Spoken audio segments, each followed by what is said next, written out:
Today, I fished the river for the first time in about a year, and I fished it in hope of getting a big chub. But what I ended up catching out of the river is far from a chub, and it came as a right shock to me, as I didn't even know this fish existed in my local river. No spoilers yet, but this fish is part of the trout family. Let's get right into it. So recently the weather's picked up quite a lot, and it's been really sunny, meaning the chub are going to be out on the rivers. And I got this new rod and I didn't really know what to do with it, so I've decided to make it my new river fishing rod. It's all folded up at the moment, not set up, but I've got a maggot feeder on it and I'm going to free line some maggots today and see if I can catch some nice big chub. And this rod's perfect for that because I don't know if you can see there, it's got a white little line on the end of it there.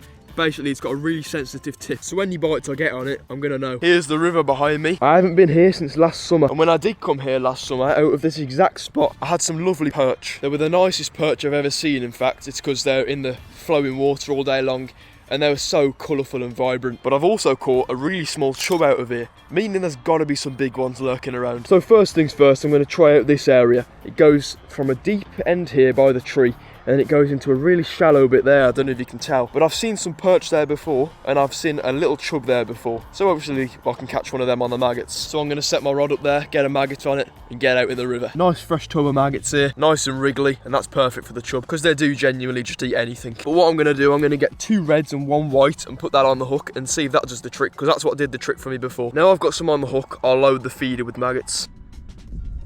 Now that that's done, I'm just going to cast the rod out and see what happens. Something makes me think that there's some fish in this swim because bubbles keep coming up. It may just be the plants and the reeds on the bottom photosynthesizing, but I don't think that's the case because there's like proper frequent bubbles coming up. So we've been on this bit for about 10 minutes. Arnie's over there with the lure as well, and we've equally had nothing. It's a good thing we've bought light gear today though. I've just bought a pot of maggots and my rod, and we've got all of this river to cover today. So what we're going to do, we're going to go and hunt for these fish. We're not going to let the fish come to us. We're just going to go and find them. We've just left that bit and we've just found this really cool, like the trees obviously collapsed.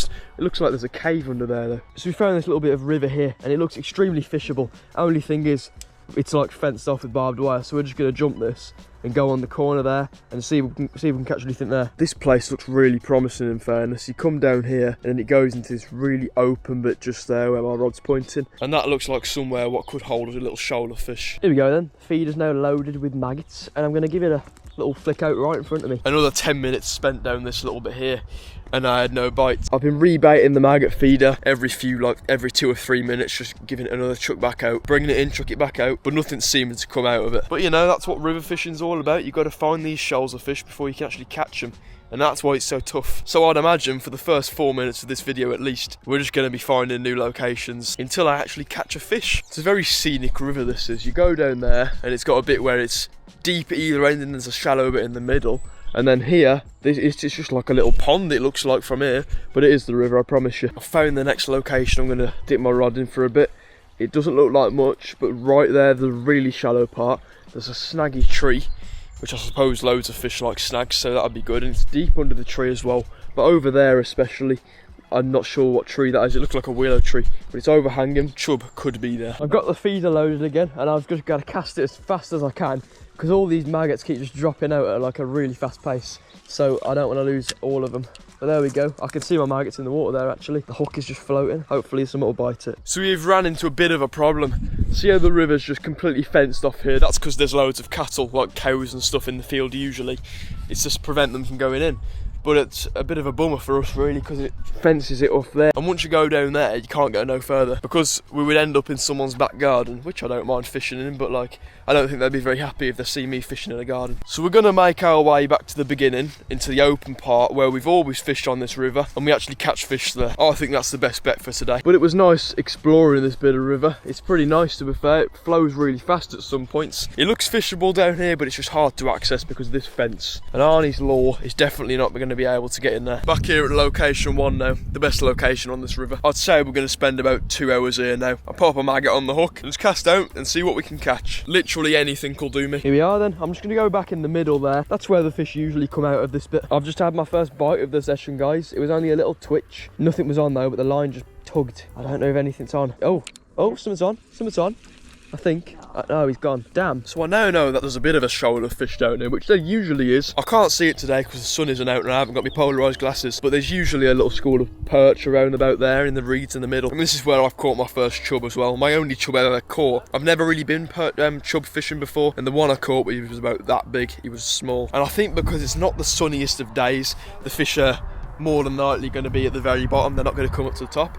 So I suppose the maggot feeder, what I'm using, is a good way to catch them. But I'm pretty certain that this river just performs the best in really hot days, because the only times I've been here are on like some of the hottest days of the year. It was last year, 2024, some of the hottest days of that year. And you just get constant bites from lovely perch and chub and everything. But on a day like today, it's slightly cold, so I suppose the fish are going to be less active.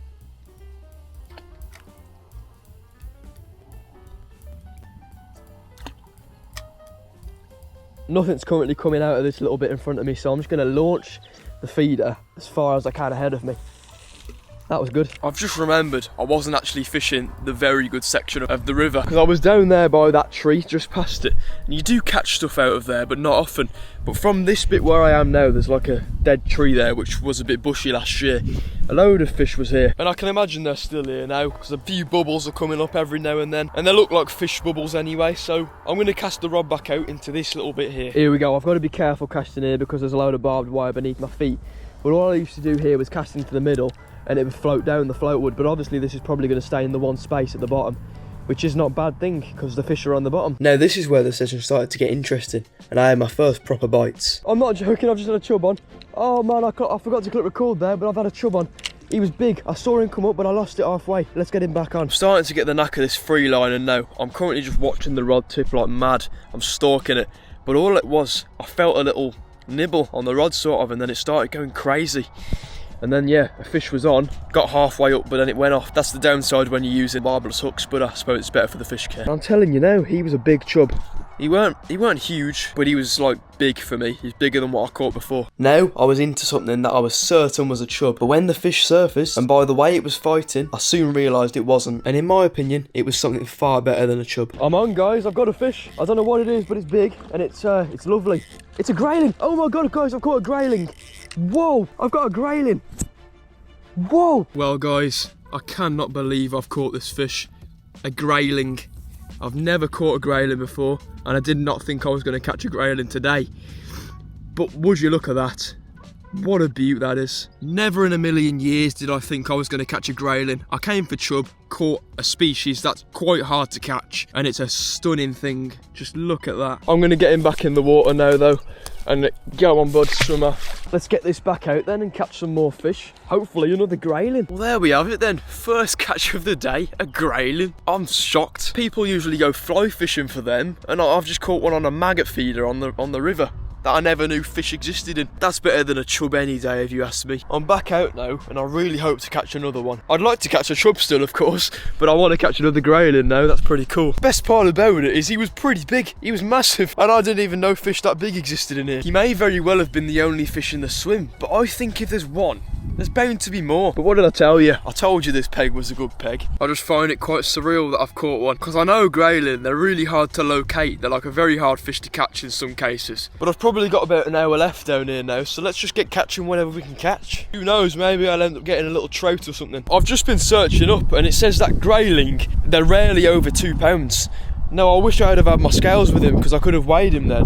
But from what he looked like, I reckon he was over 2 pounds. He may very well have been about, not much over, but he would have been about £2 4 ounce or something like that. Because I've caught carp the same size as that grayling, and there was about 2 or 3 pounds. You guys let me know what you think anyway. I've only got half an hour left now, and the bites are not coming anymore, so I'm starting to believe he was the only fish in the swim and he's gone off now. But I'm just waiting to feel some more little nibbles on the end of the rod. I hope I do. I'm going to bring it in now though and put some new maggots in it and then get it back out, because it's been in the same spot for 10 minutes now and there's been no bites. I'm just going to chuck it out down this end now. Basically, when I caught the grayling, it was directly ahead of me, so just there.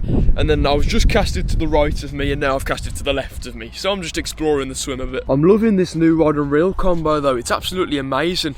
The rod, you can definitely detect bites on it when it comes. The tip's so sensitive. And this reel's pretty good, you know. I was at a carp fishery near me, and there's a tackle shop there. I went in, saw this reel. It was only a tenner. and it's a pretty good reel for what you get. Looks good on the rod if you ask me as well. I can't believe that. First fish caught on my brand new rod is a grayling.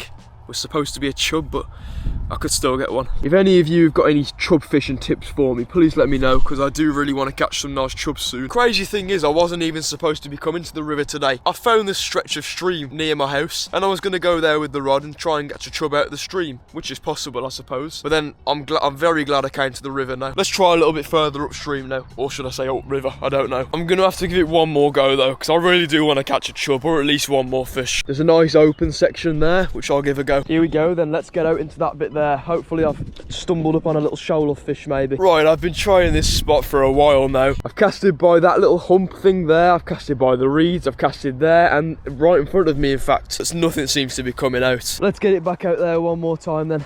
Hopefully we'll get some. Well, I haven't had any action for about an hour and a half since I caught that grayling.